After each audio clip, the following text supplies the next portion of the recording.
There are believed to be 6 to 10 million lead service lines in use throughout the United States. These lead lines continue to be the primary source of lead contamination in our drinking water, but finding and replacing these lead lines is no simple task.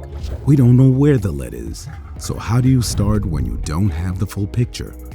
America's utilities have historical records that are incorrect and unreliable. Predicting lead by home age is a good start, but it's not enough. You can dig up everywhere in the city, but it'd be inefficient, inequitable, and just not practical to do so by the EPA inventory deadline of October 2024. So how will your water utility meet this goal? By leveraging predictive modeling. Yes, predictive modeling is an accepted service line investigation method per the EPA guidance. Enter BlueConduit. We use predictive modeling and machine learning to deal with all the uncertainty. But an inventory is not just a one-time project.